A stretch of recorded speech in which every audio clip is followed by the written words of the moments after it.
Hello everyone, and welcome to Classic Gaming Today, where we take a look at the gaming experiences of the past through the eyes of the present. I am your host, Tony, and today we're going to look at Maniac Mansion, a point-and-click adventure game developed and published by Lucasfilm Games for the Commodore 64 and Apple II computer systems in 1987, with various ports following. We will take a look at that game in just a couple minutes, but first, as is usual, just a little bit of housekeeping up front. This is episode number 47. I'm excited to be here. I hope all of you are as well. If you'd like to reach out, let me know how I'm doing, provide feedback, comments, suggestions, or just talk about classic games and technology in general, I would love to hear from you, and there are a few ways you could reach out. I have an email address, which is classicgamingtoday@gmail.com. I have a Twitter account with the handle @classicgamingt, and we have a Discord server with the link in the show notes. Discord is probably the best way to get in touch with me and interact with the rest of the community that follows this podcast. We have tons of great discussions out there. It is a lot of fun. I should also mention that we do have a Patreon. That is patreon.com/classicgamingtoday. Our second Patreon exclusive episode is coming out this upcoming Wednesday. So that would be August 16th. August 16th at midnight is when our next Patreon exclusive podcast is coming out. It is focused on a brief history of Doom, WADs, and mods, with a focus on myhouse.wad, which is sweeping the internet in 2023. A brand new WAD that has basically come out and redefined the game, or at least is one of those experiences that everybody is talking about. So that should be a lot of fun. If anybody does want to join the Patreon, once again, it is patreon.com/classicgamingtoday. I also want to give a shout out to our Pantheon members. These are patrons that are supporting this podcast at the Pantheon level. They are ISO, Rich Centerwald, and David Morton. Thank you guys, and thank you all who support the show either via Patreon or just by listening to the show on a regular basis. I truly do appreciate everybody that listens, and I hope you all get a little bit of goodness out of this show every week. For anyone who may be new, welcome. I just want to give a brief overview of the anatomy of an episode because, for the most part, every single one of our episodes follows a very similar format and structure. We will always start by talking about the history of the game in question, its historical context. Where does it sit within the overall spectrum of video and computer game history? And then we go into a pseudo-review kind of section. And I say pseudo-review because it's not like we assign a star value or quantitative ranking, but we do talk about every single game from several different perspectives. We look at the graphics. How does the game look? The sound and music. How does the game sound? The narrative and/or story, if the game has one, playability and controls, and overall feel. What does it feel like to play the game today versus when it may have been released 20, 30, maybe even 40 plus years ago? And we do all of that to reach a verdict as far as how well the game holds up today. And to do that, we assign each game to one of several categories. At the very top of our list is the Pantheon of Classic Gaming. If a game reaches the Pantheon, you know it is that darn good. It is a certifiable classic. You should absolutely go out and play those games today. Just beyond the Pantheon are our golden oldies. These are still really good experiences. I still highly recommend them, especially if you enjoy the genre in which the game lives or you have nostalgia for the game itself. You are pretty much guaranteed to have a good time. Highly recommended. They're not quite Pantheon level, but they are darn close, and they are still really worthwhile experiences to play today. Just beyond the golden oldies, we reach our mediocre mentions. This is where we start getting into the realm of games that I cannot recommend to the broad population. They may have aged a little bit, may have had a couple of issues to begin with. You could still have a good time if you enjoy the genre in which the game lives. Go for it, you may still have some fun, but I cannot recommend these games to the broader population. And then we reach the footnotes. These are the games that are best left in the annals of history. I have played them, so you don't have to. I cannot recommend anybody play these titles today. They have either aged incredibly poorly, or they may not have been all that great to begin with. With that out of the way, we're going to start talking about the game of the day. That is Maniac Mansion.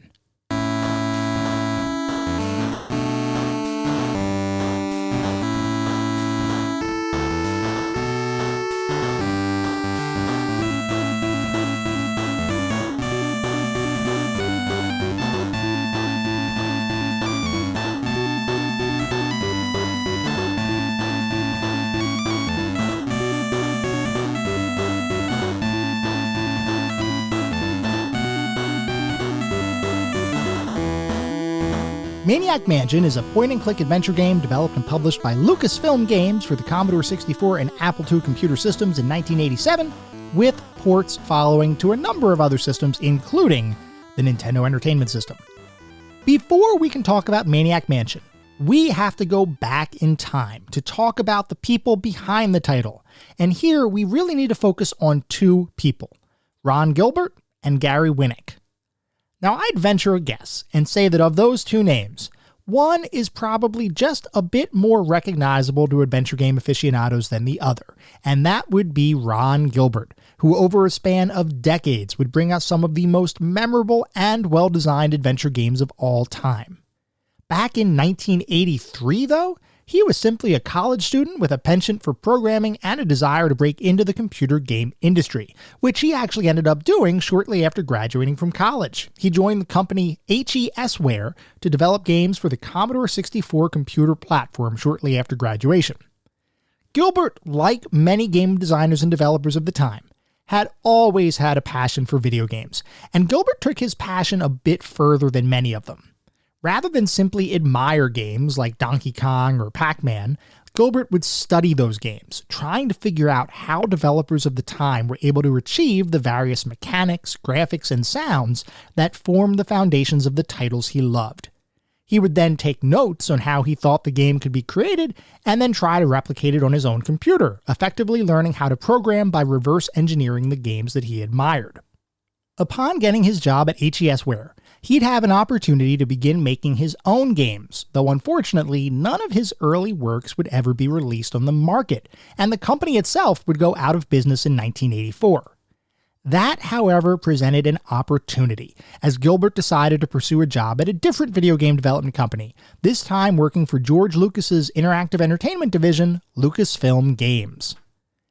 After joining Lucasfilm Games in 1985, Gilbert's first role would involve porting various Lucasfilm Atari 800 games to the Commodore 64, which was meaningful, though not exactly exciting work. All of that would change, though, when Gilbert met another individual working at Lucasfilm Games, an artist named Gary Winnick. And Gary Winnick and Ron Gilbert ended up becoming friends fairly quickly, as they both had very similar senses of humor, while also having similar tastes in games, movies, and television shows. As their friendship developed, the pair started talking about potentially working on a joint project together, something that would allow them to let their creativity loose. Now, you might be thinking, okay, that's great, but employees can't simply decide to work on a project independently. They've got to get some form of approval from their leadership. And generally speaking, you'd be right. The thing is, though, at the time, the management structure in Lucasfilm didn't really apply all that much oversight to a lot of the work that was being done by their employees, which was actually a good thing for people like Ron Gilbert, because that meant that they could be as creative as they wanted to be. It wasn't as though employees were working without any restrictions, and Winnick and Gilbert were, generally speaking, working under the direction of their management, but they were given a lot of creative freedom to pursue the projects that most interested them.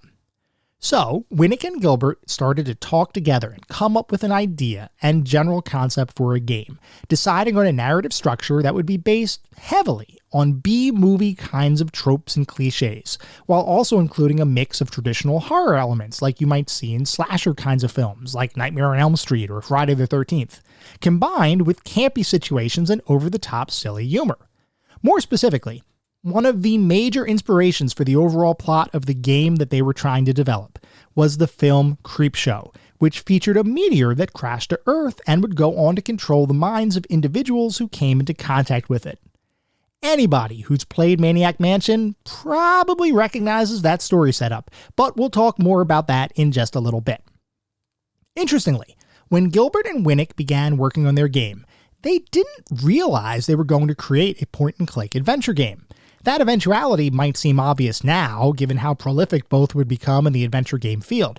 But remember, we're talking 1985. The adventure game genre was just starting to get some definition around it, and Gilbert and Winnick had never personally worked on an adventure title at this point in their careers. So really, Maniac Mansion could have ended up being just about anything. Action, puzzle, platformer, adventure, who knows? Gilbert and Winnick just couldn't decide what kind of game their concept would best align with. That indecision lasted until one fateful Christmas vacation when Ron Gilbert had the opportunity to watch his cousin play a game, the classic Sierra adventure title King's Quest. And that vacation gaming session would change everything. Now, before we go on, we need to take a step back and talk about adventure games of the early 80s. Today, when we think about adventure titles, a lot of times we think about the point-and-click adventure games that were prevalent across the computer marketplace from the late 80s through the mid-90s. But back in the early 80s, adventure games didn't have graphics, and they didn't have mouse-driven interfaces. There were no point-and-click adventure titles because the concept of the computer mouse wasn't even pervasive across the industry yet. Instead, most adventure games were purely text, a kind of interactive fiction where you controlled the action by typing commands into a prompt on the screen, with the game interpreting your commands and then doing something, assuming that you picked a set of words that the computer could actually recognize. King's Quest, by contrast, was one of the originators of the graphic adventure game, meaning rather than simply seeing text on the screen, you could see an actual visual representation of the game world, along with characters and items. Now, the graphics were primitive, and the game was still controlled using a text parser interface. But regardless, King's Quest and its graphical stylings would represent a significant release in the adventure game genre. That's not to say that there weren't other adventure games dabbling with using graphics, but King's Quest was the one that put the technology on the map. And when Gilbert saw this revolutionary title, he was struck with inspiration. Maniac Mansion would become an adventure game. With that decision made, the design for the game started to be fleshed out, including initial ideas for the dialogue, story, puzzles, interface elements, and environments, most of which would begin by being sketched out on paper prior to ever making their way into a computer. In fact, Maniac Mansion began its life as a board game of sorts, with the mansion's rooms represented by pieces of paper with concept art, and items and characters being represented by makeshift board game pieces. The interesting thing here is that Gilbert and Winnick went well beyond the conceptual stage with this board game-like approach. They actually began designing the game using this very analog kind of method, even mapping out various events that would happen, how the characters in the game world would interact with each other and the game world itself, and various other plot points that could occur while playing the game. The pair spent so much time early on with these design sessions that Gilbert almost got fired from Lucasfilm due to the amount of time he appeared to be wasting, since at this point all the team had was effectively a bunch of paper artifacts. Not a single line of code had been written. It's kind of hard to imagine a gaming landscape where Ron Gilbert lost his job before his very first adventure game would be released, but that was a real possibility in the early stages of Maniac Mansion's development. Luckily for all of us, that didn't happen, and Gilbert remained at Lucasfilm to work on his and Winnick's game. As they were working on the title, a serendipitous event happened that would serve to inspire a lot of the game's design, as during development, the entire Lucasfilm Games division was moved to a location at Skywalker Ranch, which is a real-world location where George Lucas would work on his various film and other media projects. The Lucasfilm Games division would end up working in the stable house, which sounds like it'd be filled with horses, but in reality was a very well-appointed space where many games and movies would be conceptualized and created. While working at the stable house, Gilbert and Winnick had plenty of opportunities to visit the main house of the compound, and many of the rooms in Skywalker Ranch would end up serving as inspiration for the rooms in Maniac Mansion. You know, I always find it interesting how games take inspiration from such a variety of possible sources. Who would have thought that Skywalker Ranch, George Lucas's compound, could serve as inspiration for a spooky mansion? Anyway, at this point, Gilbert and Winnick had a general concept. They had the beginnings of a design, at least on paper, and they had begun to draft an overarching narrative. The next step was turning their attention to the technical task of actually developing the game. And this is where the creation of the venerable script creation utility for Maniac Mansion, or SCUMM, engine comes into the story. When Gilbert sat down to begin coding the title, he didn't actually set out to construct an extendable engine that would be used for nearly every LucasArts adventure title that would follow. Instead, Gilbert's focus was squarely on making Maniac Mansion itself. And to do that, he began by utilizing a skill set in which he personally had some expertise, that being assembly language. Now, for the benefit of those who may be unaware, let's dive just a little bit into computer science and some very high-level programming concepts. When you look at computer programming, the actual act of writing code can take many different forms. You may hear terms like object-oriented programming, assembly, compilers, machine code, and all sorts of other technical-sounding words. Assembly language in computer programming terms is a type of coding technique that allows developers to effectively control and access the actual hardware in a machine. In modern programming languages, you often write code using a combination of English, or whatever language is prevalent in your geographic region, keywords, mathematical equations, and a specific structured syntax. This high-level, so to speak, type of programming is considered to be readable by a human, since even though the code may be complex, it's written using actual recognizable language. Assembly language is different in that you're not making your code in a way that could be readable for a person. Your singular focus is making the code efficient for a computer to use, oftentimes accessing hardware and memory locations directly. There's no real middle layer when you're talking assembly language. You are interfacing directly with the computer itself. It's complex and not really understandable to a layperson, but it's also highly efficient and much faster for a machine to execute assembly code in comparison to other high-level programming languages like we referenced a minute or so ago, simply because it doesn't need to perform as many translations to get to true machine-usable code. Assembly, by the way, is also much more difficult to actually write, and it quickly became apparent to Ron Gilbert that assembly language was not going to work for a project this large. So he decided to create a separate scripting engine that would allow him to create the game much more easily, with his first idea being to create a scripting language similar to Lisp, which is a computer programming language often used in artificial intelligence processing. The thing with Lisp, though, is that it's not really conducive to broader game development outside of some very specific use cases, such as, like we just mentioned, artificial intelligence. As an example, Lisp would be really powerful for controlling character behaviors or performing mathematical calculations, but trying to make it easy to reference an object in the game world, like a door or a hamster, Lisp wasn't all that great at it, or at a minimum, it wasn't as easy to use to perform object-driven manipulations. So Gilbert started yet again, throwing out the work he had performed on his Lisp-like language and instead decided to create an object-oriented tool similar to the mainstream computer programming language C. And it was at this point that he realized he was finally onto something. This latest iteration of his scripting language is what would eventually evolve into the script creation utility for Maniac Mansion, or SCUMM, engine.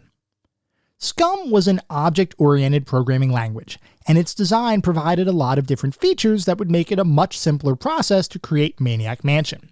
At this point, though, Gilbert was thinking towards the future, and rather than assume SCUMM would only be used for a single game, he designed the engine to be extendable and portable to various platforms and systems. Meaning, even though SCUMM literally had Maniac Mansion in its name, it was designed from the beginning to be a general adventure game engine, and anyone who knows about Lucasfilm and later LucasArts adventure games realizes that the SCUMM engine would eventually become synonymous with Lucas-style adventure games. With that concept in place, Gilbert began working with a programmer named Chip Morningstar to code all of the features of the engine, with Morningstar providing a lot of the foundational development, while Gilbert took that foundation and began building on top of it, creating the key pieces of functionality needed to make Maniac Mansion a reality, like specific object interactions and verb commands. Now, I need to mention, and I cannot overstate the importance or influence of the SCUMM engine on LucasArts and the broader adventure game market at large. While everything we're about to talk about is specific to Maniac Mansion, recognize that these foundational elements are what form the framework for a huge number of adventure games across the entire industry. So let's talk about some of the design considerations given to Maniac Mansion that would in turn influence the industry. When Gilbert sat down to begin designing Maniac Mansion, he had been inspired by Sierra's King's Quest like we had mentioned earlier. While he was blown away by the fact that the adventure title utilized graphics to present players with a visual representation of the game world, he wasn't quite as enthused by the fact that navigating around that game world still required the use of text-driven inputs, and that those inputs were restricted by what the computer was coded to interpret. As an example, let's say you're standing in front of a door. A natural action by the player might be to type open door into the parser, which the game might, probably should, recognize. But let's say, hypothetically, that a player instead typed pull door. Well, there's no guarantee that the game would know that the verb pull could serve the same potential purpose as open, so the game might say something like, I can't understand what you want me to do. Gilbert had an ingenious idea for how to address this issue. Rather than using a text parser input that may or may not understand what the player typed in, what if, instead, the total list of commands available to the player would simply be presented on the screen at all times, and rather than typing commands, the player would click commands and objects in the world and items, in effect creating a command sentence of sorts that the game would then execute.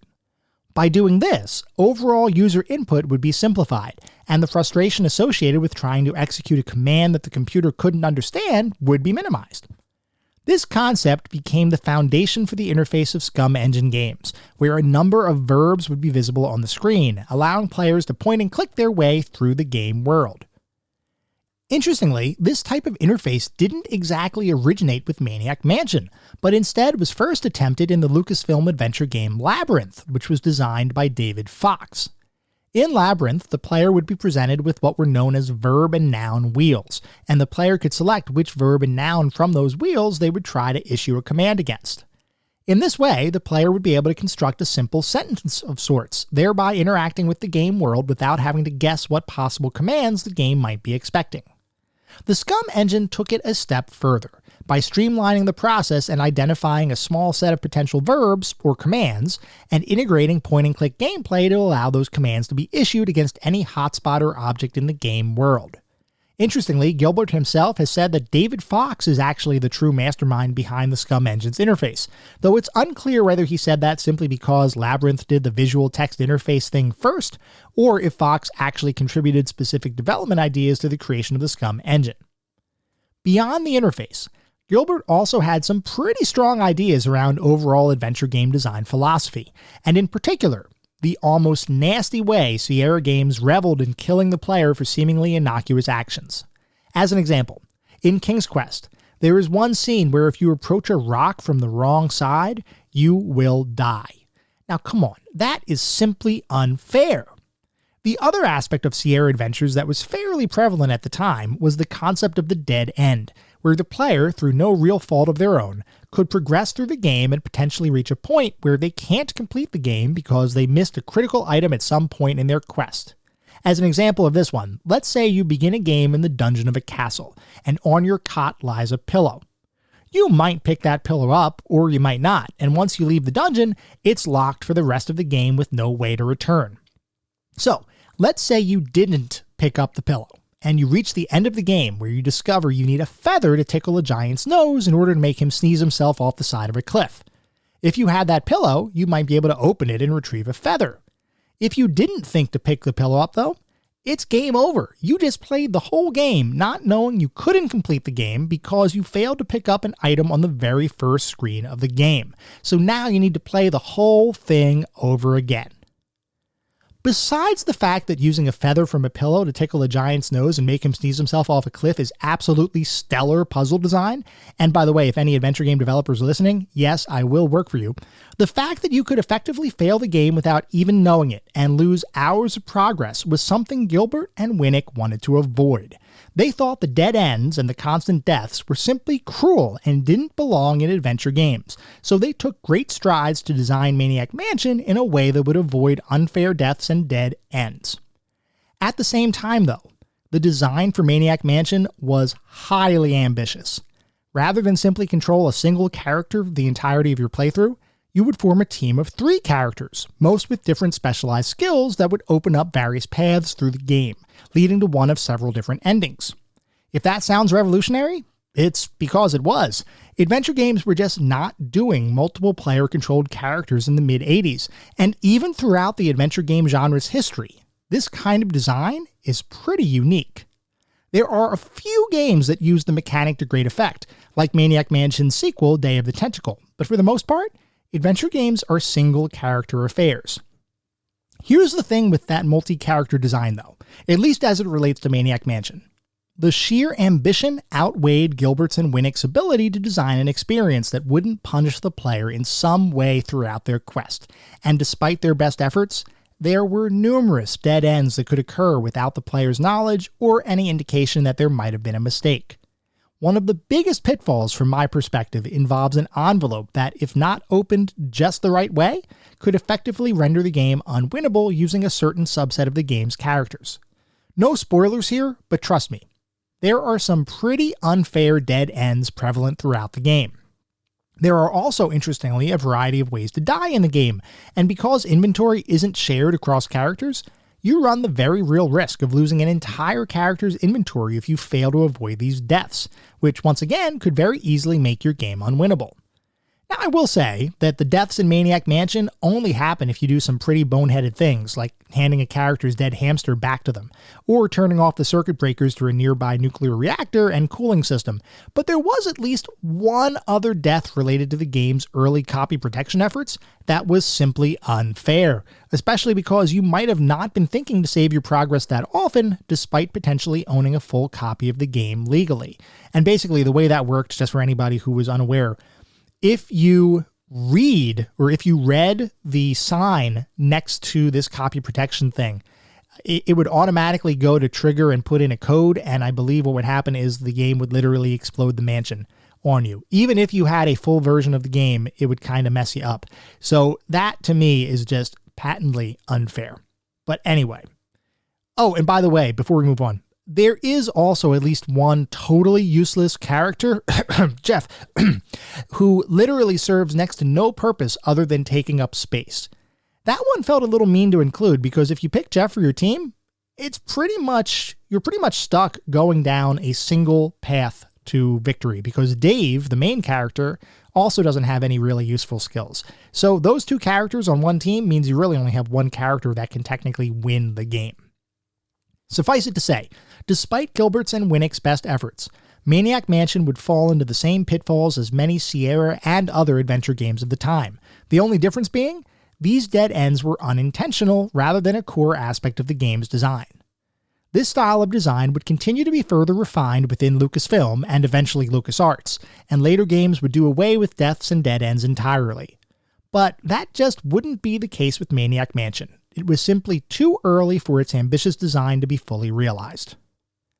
Eventually, all of the pieces would come together after almost 2 years of development time, and Maniac Mansion would debut to the public at the 1987 Consumer Electronics Show, or CES, followed by a formal release on the Commodore 64 and Apple II computer platforms in October of 1987, and this represented the first time that Lucasfilm would self-publish a game that they developed. The game would later be ported to the Microsoft DOS computer platform in early 1988, followed by ports to the Amiga, Atari ST, and the NES and Famicom systems. Now, it's the NES and Famicom ports that I'd like to spend a little bit of time talking about specifically. But first, we need to take a step back and talk about Maniac Mansion's style of humor. Having played the game several times across a variety of platforms, I can safely say that the humor and thematic elements in the game are pretty tame, and certainly aren't anything I'd consider risque or mature, especially from a modern perspective. I mean, sure, you could microwave a hamster, and there might be a swimsuit calendar here and there throughout the mansion, and you might see a mummy posing in a sexually suggestive way, but really, there was nothing here that I'd imagine would offend anyone other than extreme conservatives. But we have to remember that Nintendo in the 80s and 90s was pretty much on a crusade to only support what they considered family-friendly content on their systems, with Nintendo of America being even more strict than their Japanese branch of the company. This oftentimes meant one of two things for game developers. Either you censored your game based on whatever Nintendo demanded, or your game didn't come out on a Nintendo system, which given the massive install base of consoles across the world, would have been a major loss in potential revenue. Typically, when we talk about games on the NES and Famicom, the only differences between the titles is usually the language and perhaps the difficulty. Sometimes, very rarely, actual content like additional cutscenes or sounds might be present in one version of the title, but for the most part, a game on the Famicom is effectively the same game on the NES. With Maniac Mansion though, Entirely different experiences. The Famicom version was developed and published by Jaleco and released in Japan in mid-1988, and it would feature a ton of changes from its computer counterpart. For one, all of the characters were redrawn for some reason, though that change isn't particularly egregious. What did change the feel of the game, though, was the shrinking of the mansion's rooms and the removal of scrolling from the game. In the original computer version of the title, when you'd navigate a hallway or some larger space, the game would smoothly scroll the screen to the left or right depending on where you were moving. In the Famicom version of the title, that scrolling was removed, with each section of an area being represented on a single screen. Moving to the side of an area would then cause the screen to go black, with the next scene popping up in a full screen refresh kind of thing as opposed to a smoothly scrolling display. It's not the biggest deal in the world, but it does change the overall feel of the game, as does the fact that certain puzzles were changed from their original versions. Oh, and also, if you wanted to save your progress, well, good luck, because there was no battery backup. Instead, you had to input a password, but not just any password.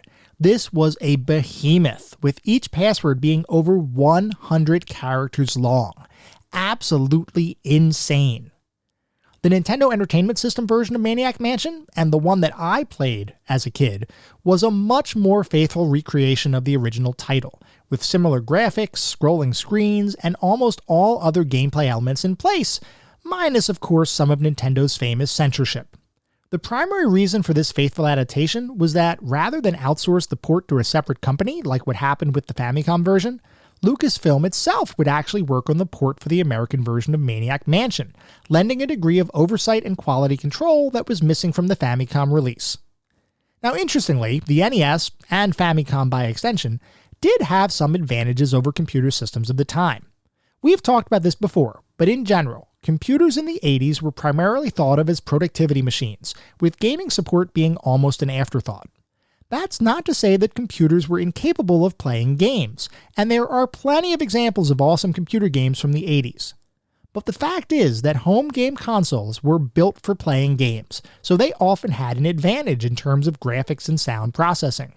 For Maniac Mansion in particular, it was the integration of music and sound into the experience that was probably the biggest innovation over its computer counterpart, as the original versions of the game didn't have any sort of musical background other than the theme music. On the NES, though, there were different themes for each character and situation in the game, and from my perspective, the addition of music was like adding a cherry on top of an already tasty sundae. Now, like I had mentioned briefly, Nintendo was pretty controlling when it came to content released for their systems, and they exercised that control pretty heavily when it came to Maniac Mansion. Douglas Crockford, who was a Lucasfilm employee at the time, and he was the one that directed the NES port, he actually wrote a fairly long article about the trials and tribulations of porting the title to the NES, which included such changes as being unable to use the word kill in the game, and the need to remove references to the SCUMM engine entirely, because Nintendo thought that the word SCUMM could potentially have a negative connotation, and specifically it was the NES version of the SCUMM engine, which Nintendo thought, well, having SCUMM and NES next to each other could potentially make people think that the NES is considered SCUMM and have some sort of negative connotation associated with it. Kind of absolutely ridiculous to think about, but that was the reasoning that they gave. So you had some restrictions where you couldn't use words like kill or even reference the SCUMM engine, but in the first version of the game, you could still microwave a hamster to death, which is just weird to me. It's just Nintendo wasn't always the most consistent company, and I feel like it really depended on who you got to review your game that would determine what content you'd actually be able to get into the game. Now, I'm not going to go through all of the other different censorship changes that Nintendo made Lucasfilm go through, but if anyone is interested, look up that Douglas Crockford article. It was a really interesting read. Anyway, Maniac Mansion, like we mentioned, was originally released in late 1987, and pretty much every version of the title received universal critical acclaim, with many praising the overall design of the game, its puzzles, and the innovative multi-character framework that made up the core gameplay loop while encouraging replayability due to the variety of endings built into the experience. Some critics even went so far as comparing Maniac Mansion to films, as it was one of the early computer games to introduce cutscenes to help tell a story. We've seen some examples of cutscenes before that predate Maniac Mansion, such as Karateka, but Maniac Mansion's implementation was much more advanced. Players likewise grew to love the title, but it wasn't a commercial success overnight. In fact, Ron Gilbert claimed that the game ended up selling well below expectations, instead achieving more of a cult following years after its release. Lucasfilm continued to believe in the title despite its lower sales levels, and even went so far as to pitch an idea for a television sitcom based on the game, which ended up having a 3-season run on both Canadian and American television. I personally have never seen the show, so I can't speak from experience, but the show was surprisingly well received, with some magazines even naming it the best new show of the season.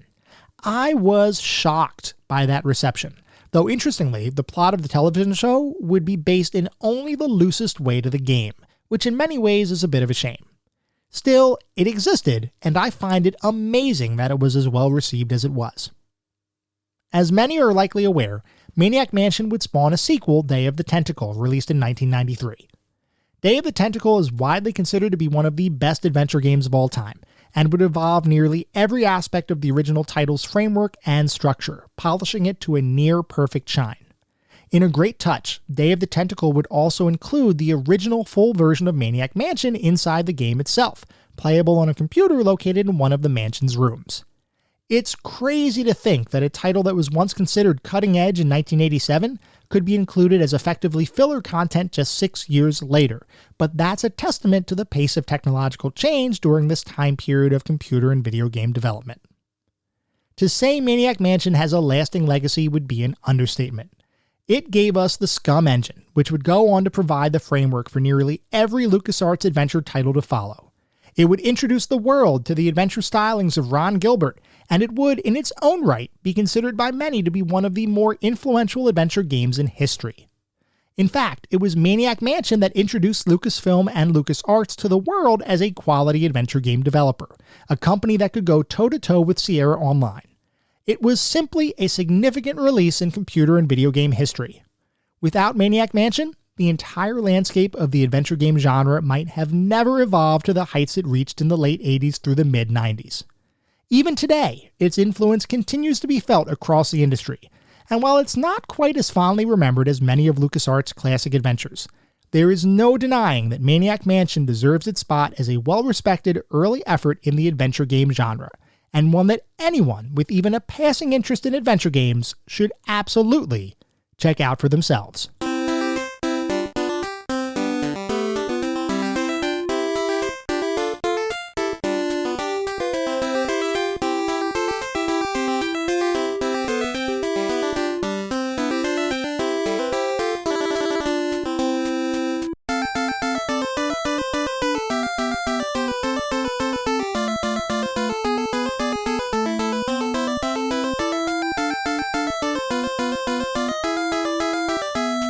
We are now going to shift to start talking about what it feels like to play Maniac Mansion today versus when it was released 35 plus years ago. So Maniac Mansion, like we were talking about, is a point-and-click adventure game using the SCUMM engine. So let's talk about exactly what that means. Unlike many adventure games of the time that used text-driven interfaces or text parser-driven interfaces, Maniac Mansion would utilize a mouse-driven interface that would allow you to navigate around the game world, and as you would encounter various hotspots, locations, objects, or items, or even characters, you were able to use your mouse to select verb commands to create pseudo-sentences using those specific objects, items, or hotspots with those verbs. So as an example, one of the verbs might be turn on, or I guess verb phrase might be turn on. So if you're standing in front of a lamp, you might click on turn on and then click on the lamp, and what's happening is the game is constructing the sentence turn on lamp, which then causes the game to actually turn it on and light floods the room. You might be able to use the get verb, and you might say get and then mouse over an object in the game world, say a dime. So you would say get dime and the game would get the dime. So rather than the text parser kind of interface where you had to kind of guess what verb commands the computer would recognize or what the nouns were that the individual objects on the screen might represent, In Maniac Mansion, everything is very visual. It is all very defined. You know exactly what you're doing. You know exactly what commands you're trying to make, and what commands the computer itself is going to understand. Now, that doesn't mean that if you issue a given command, you'll actually be able to do that with any object, because there are certain things that don't make any sense. Like if you said open hamster, that probably doesn't make any sense. The computer still won't know what to do with that one. But you do at least know that the noun hamster and the verb open are part of the game's lexicon. As you make your way through the titular mansion, you'll come across a number of different objects to use, hotspots to interact with, and characters to run away from, or in some cases befriend. There are a fair number of puzzles in the game, as is typical for adventure games, most of which involve using an item on some object in the game world, though there are also some light inventory manipulation puzzles here too. The most interesting thing about the puzzles is that a good portion of them are driven based on the team of characters you select at the beginning of the game, and here's where Maniac Mansion differs from many adventure games, both past and present. When you begin the game, you're able to create a team of 3 characters out of 7 available selections, each of which, for the most part, have special skills that open up different puzzles and ultimately game endings as you play the game. Out of that list of 7 characters, one of them, Dave, is required, so you really only have an option to select 2 of the remaining 6 characters to accompany Dave on his journey to save his girlfriend. So let's go through those characters real quick, just so that we all know what the roster is. So we have Dave, like we were just talking about. He is sort of the main character of the game, or at least he's really the reason that this adventure is happening in the first place. His girlfriend has been kidnapped by the inhabitants of the mansion, and he rounds up a few of his friends to help get her back. Other than being the driving force for going to the mansion in the first place, he really has no specific special skill set, so he's kinda useless. Bernard is a science kind of guy who has a knack for repairing pretty much anything and working with electronic equipment, so he does have a very specific path of puzzles and endings for the game. Razor and Sid are both musical types who can play pretty much any instrument, so certainly if there are musical puzzles, they would be the ones to have tackle those kinds of things. Wendy, by contrast, is a writer, and there is one path through the game that involves you working on a manuscript, and only Wendy can do that. Michael, by contrast, is a photographer who would actually be able to develop film in the game. There is a photography room with a red light in the game, in the mansion, and Michael is the only person who could effectively use that room and the equipment within it. And then you have Jeff. Jeff is, well, he's just Jeff. He's described as a surfer dude, and in case you didn't realize, there are literally no situations in this title where his surfing prowess could actually help you. There's pretty much no reason to ever pick him in a playthrough, since Dave already has the whole I have no useful skills thing covered.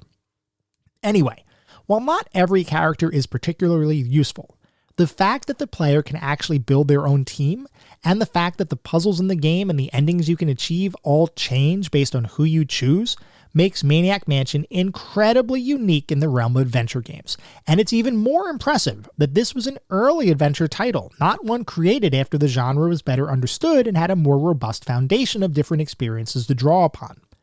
Gilbert's and the team's ambitions may have been a bit too high, and we'll talk about that, but for a game from 1987, it's definitely an impressive design.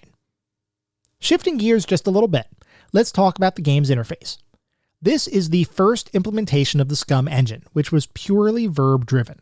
It's important to remember that around this time, interfaces for adventure games were, for the most part, purely text-driven, and oftentimes text parser-driven, meaning you had to type commands into the game in order to make anything happen. Like we were talking about, Maniac Mansion would revolutionize that concept by including a list of commands on the screen for players to select from. In the original version of Maniac Mansion, you had 15 different possible commands, and just to go through them real quick, you could push, you could pull, you could give, you could open, you can close, you could read, you could walk to, you could pick up, you could issue a what is command, you could also select a new kid, you could unlock, use, turn on, turn off, and fix. So those 15 different phrases or verbs were the commands available in the original Maniac Mansion. Looking at the NES version, it streamlined that interface just a bit, going with 12 different possible commands, eliminating what is, unlock, and fix. Unlock and fix, even in the original version, were entirely unnecessary because you could simply use a key on a lock or tools on a broken item, and that would unlock or fix them respectively, so there was no reason to maintain separate verb commands for those actions. They were completely superfluous. The what is command.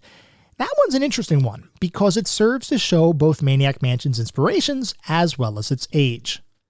Like we had just mentioned, and we've talked about this a few times throughout this episode, typical adventure games around this time used a text parser interface for entering commands. The concept of a mouse-driven interface was a fairly new thing.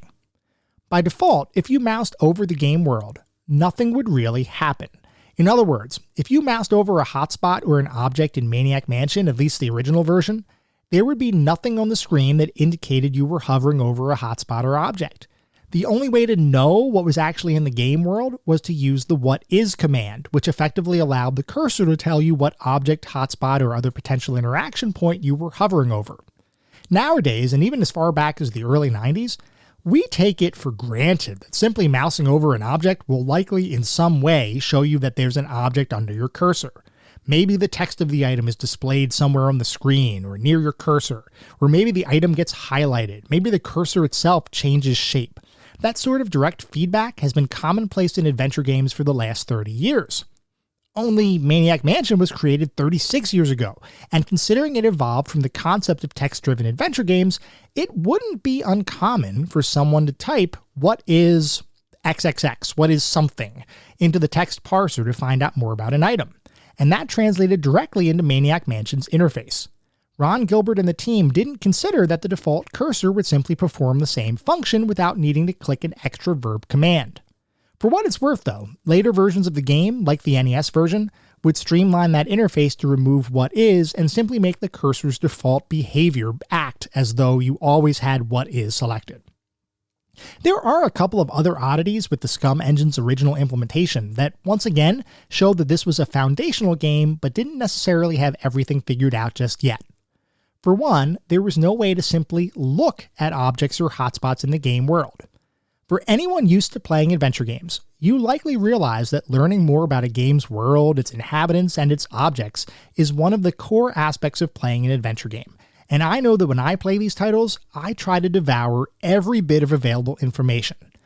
If a hotspot can be interacted with, you better believe I'm going to look at it to either hear or read what the item is all about. A lot of times, looking at things in adventure games simply provides some flavor text, but nowadays, it is an essential part of the adventure game experience. In Maniac Mansion, there's not really a way to get that flavor text in the game. There is no look at command, which I've got to say, felt a little strange. The read command can sometimes act as a proxy, but it can't be used for everything. I mean, it's not like you can read a key, but in many games, you'd at least be able to look at it and get some sort of description. Maniac Mansion didn't really have that. The other part of the game that might feel odd to longtime adventure gamers is the fact that there is no dialogue system in the game at all, despite the game actually having characters to interact with. It's not like the characters don't speak, because they do. It's just that those interactions are more passive in a way, meaning they simply say things to you as you get close to them, or they talk with you as a result of you doing something to them, like giving them an item they've been looking for. I know as I was playing the game, I wanted to be able to actually strike up a conversation with the characters in the game, or even have a dialogue between the other characters you as the player control. But unfortunately, that just wasn't in the cards for this game. Regardless of those limitations and design decisions, you can definitely see how future adventure games, and I mean the majority of adventure games, would take inspiration from Maniac Mansion. It is simply that important of an adventure game title. Before we go on, I do want to mention that for this particular podcast episode, I ended up playing the NES version of the game, simply because it was the first version I played when I was a kid, and I wanted to re-experience it. I have played the computer-based version of the game, as well as the fan-made remake released, so I guess many years ago at this point, but released not all that long ago. So as we talk through each of the upcoming sections, I'm looking at this from the perspective of Maniac Mansion as a holistic property. You can't really go wrong with any version of the game, other than perhaps the Famicom port, though honestly, I haven't played it myself, so I can only go off of what others have said for that one. Before we start talking about the more specific aspects of the game, I do want to take a look at what the back of the box says. Because, as you all know, I love looking at the back of the box. I love looking at how these companies marketed their titles and how they tried to get those titles into the hands of prospective buyers. A lot of times when we were shopping for games back in the late 80s, we certainly didn't have the internet or YouTube to look up gameplay videos. A lot of times we didn't even have magazines to look at as far as talking about articles or reviews before we buy something. Most of the time, our decision for whether to buy something was literally made on the spot, looking at the box, reading the back of the box, and seeing if it sounded cool. So, for Maniac Mansion, the back of the box, and this is the NES box, by the way. So the back of the box for Maniac Mansion says, "Why is there a chainsaw in the kitchen? And a nuclear reactor in the basement? And disembodied tentacles hopping around? And why does that peculiar doctor keep going, Strange things have been going on for years up at Dr. Fred's old mansion, ever since that meteor landed just outside the house. But when a sweet young cheerleader named Sandy disappeared into the basement, boyfriend Dave knew it was time to take a look behind the good doctor's door. Your task is to help Dave choose a rescue team and guide them on the wildest, weirdest mission your NES system has ever seen. The storyline depends on the individual talents and quirks of the team members you select, and no matter how many times you play, the outcome is never quite the same. Sometimes it's puzzling, sometimes scary, sometimes downright funny, but it's always a challenge. So if you're looking for a comedy adventure that makes you think as hard as you laugh, get into Maniac Mansion today, and then just try to get out. And then there are a few screenshots on the back of the box that show a couple of different scenes from the game itself, and I've got to say, I loved the back of the box. This is one of those boxes that I absolutely adore. I think it was so charmingly written. I feel like they were really trying to rope you in there, and it just felt, it felt like a warm hug reading this box. It wasn't just a bunch of technical mumbo jumbo or industry jargon. It was kind of telling you a story, and that really fits in with the overall narrative and aesthetic of the game itself, because adventure games, a lot of what they're about is the story. So I really appreciated the way they did this box. This is probably one of my favorite boxes that we have looked at on this podcast so far. It really spoke to me, and I thought that whoever wrote that that marketing copy for the box, did an amazing job. Anyway, let's move on and start talking about more of the specific aspects of the game. We're going to start by looking at the graphics. Overall, the graphics are nicely detailed, both from a character perspective as well as from an overall world standpoint. Now, granted, this is an adventure game from the late 80s, so you're not going to get a ton of bells and whistles, and many of the environments consist of solid colors with some artistic effects like shadows included. And those shadows, by the way, are just drawn on. It's not like there's an actual lighting system in the game. So, if you're looking for the most technically advanced graphics, you're not going to find it here. And because the graphics predate the more commonly remembered pixel art style of the very late 80s into the 90s, there might be some individuals who look at the game and think, that's just a bit too primitive. For anyone who wants a slightly more modernized version of the graphics, I would direct you to the fan remake, which looks great and still captures the essence of the original. Regardless though, I personally believe the game looks really good, and despite its limitations, the artistic style at play helps to evoke a certain mood from each scene that fits perfectly within the game world. I also have to mention, by the way, that as a kid, I was absolutely terrified of Nurse Edna and Weird Ed, and any time I'd get caught by either of them, I recall feeling actual fear. Looking at it today, I honestly don't know why that would be, as they're really not particularly scary looking. I mention this just to say the character designs, while over the top, are definitely effective, and they were certainly effective for younger me, being scared of the game just a little bit, and certainly being scared of getting captured by any of the characters in the game. Moving on to the sound and music. This, like we were talking about, is one of the biggest differences between various versions of the game, because the original computer platform-based versions of the title didn't have any music included except for the title theme, which I will say definitely creates a bit of a different vibe, almost in some ways a bit spookier. The NES version, by contrast, has a full soundtrack with different themes for each character and special cutscene interlude music, and I've got to say, it mostly works. For me, there's a ton of nostalgia here, because like I said, I played Maniac Mansion on the NES as a kid, so I remember the music vividly in my head. If I divorce myself from the nostalgia though, I still believe the music is mostly a positive add, though it kind of fell into the trap of many NES games, in that there was a commonly held belief that music had to be playing constantly in order to engage the player. For a typical NES game with platforming or action, that might make perfect sense, and a lot of times the music in a title might change as you progress through the game.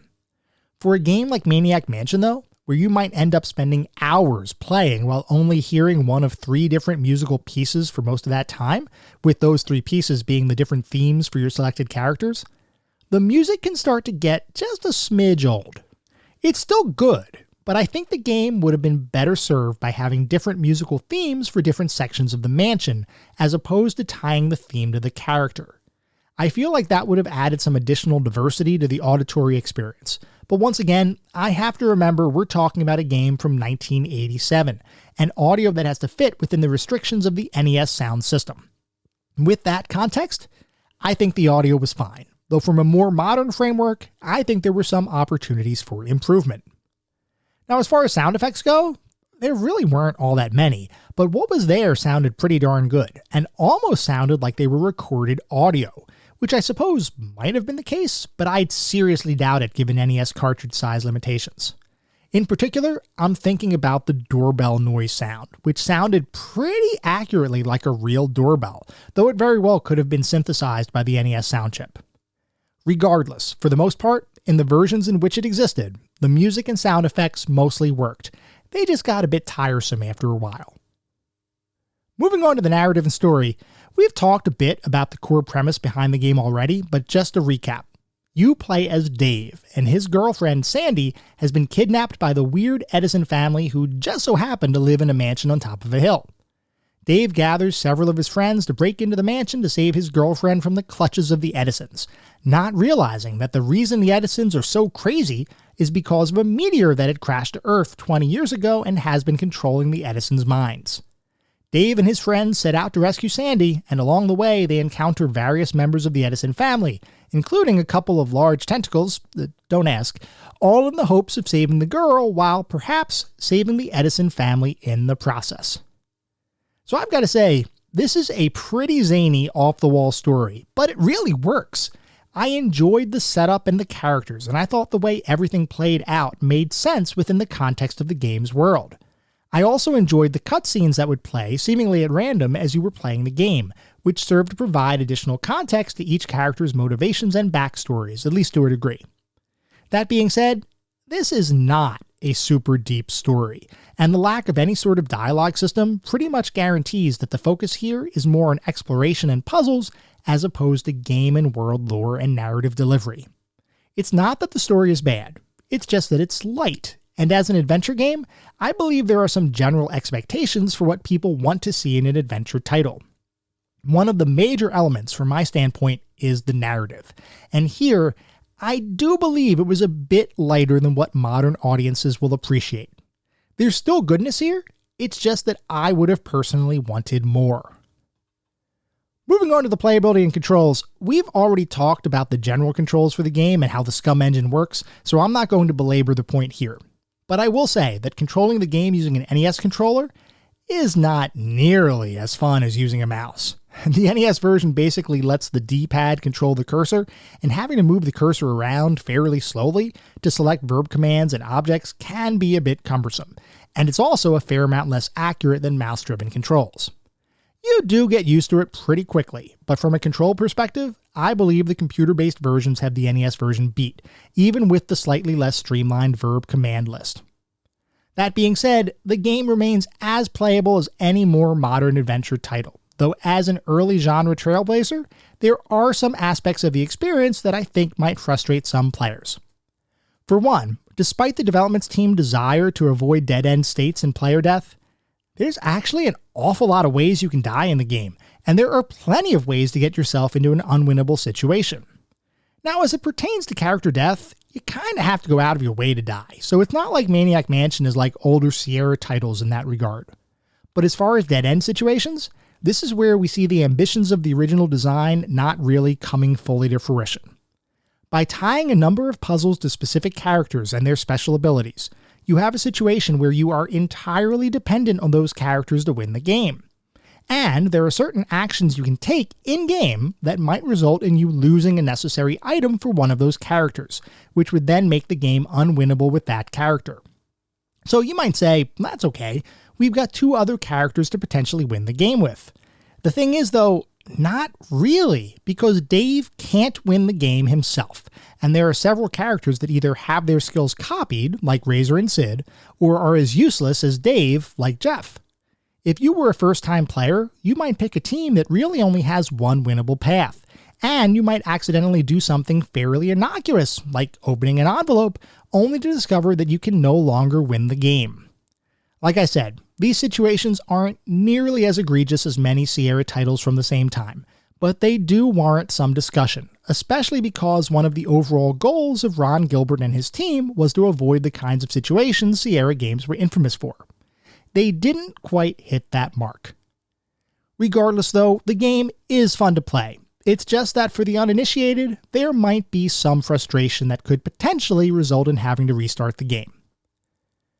Overall, how did it feel to play Maniac Mansion? So playing Maniac Mansion feels like taking a step back in time. It is beyond question a vintage gaming experience. That being said, it still feels good to play even today. It's just that it's not quite as smooth as what many adventure gamers will expect.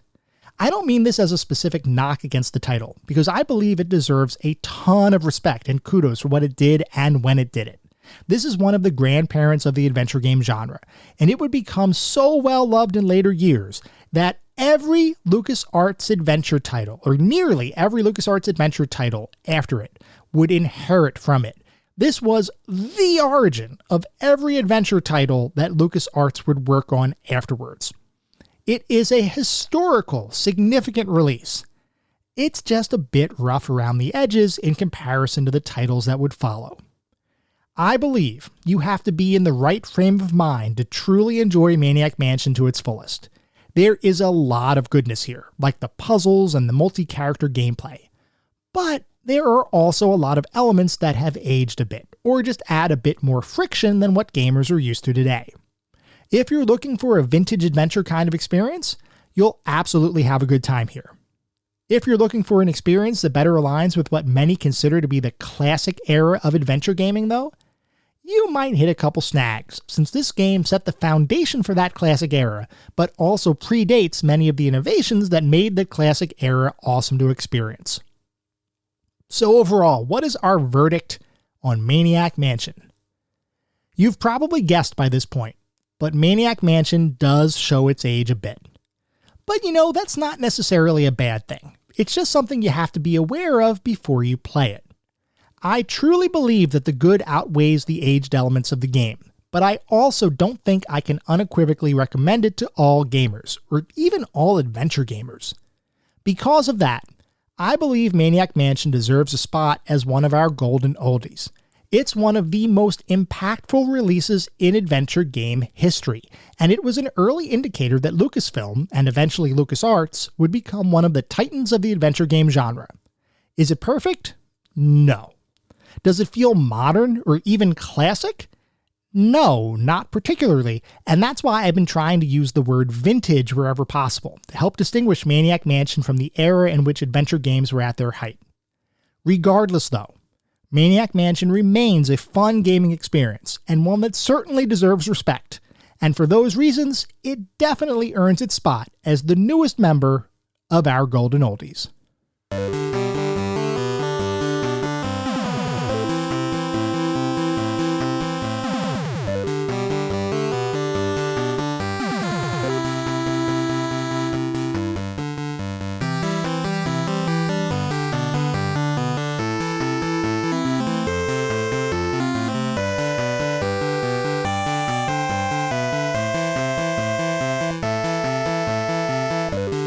That was our episode on Maniac Mansion. I hope you all enjoyed listening to it as much as I enjoyed creating it. If you'd like to reach out, let me know how I'm doing, provide feedback, comments, suggestions, or just talk about classic games and technology in general, I would love to hear from you, and there are a few ways you could reach out.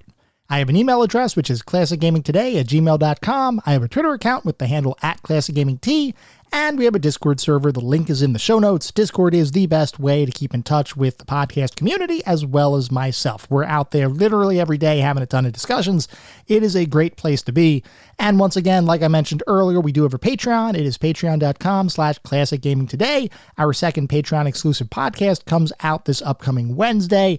And I've been throwing some blog posts out there, just trying to put some extra stuff out there for anybody who does want to contribute to the show. So if you are interested, that is patreon.com/classicgamingtoday. Before we sign off for the week, I do want to mention that our next episode is going to be focused on Sonic the Hedgehog. So feel free to write in if you have any particularly fond or not so fond memories of that experience. At the same time, I recognize that you're likely listening to this podcast on any number of podcast services. And if you would, I would love it if you could leave a review on your podcast service of choice. This is not about bolstering star counts. It's not about trying to harvest a bunch of 5-star reviews, though if that happens, awesome, that means we're doing something right. No, what this is really all about is trying to deliver the best possible podcast that I can. And the only way to do that is to get feedback from the community to make sure that we are delivering the content that everybody wants to listen to. We get new listeners literally every day, which is awesome. I want to make sure that this is the best podcast for everybody and that everybody is having a good time. So please feel free to leave the review, or if you don't want to leave a review, just shoot me a note and let me know what's working, what isn't working, what you like, what you think could be improved upon. I am definitely interested in hearing what you all think. We'll be back in around a week with our next episode focused on Sonic the Hedgehog. Until then, remember, sometimes the games of the past are just as good, if not better, than the games of today. Goodbye, everyone.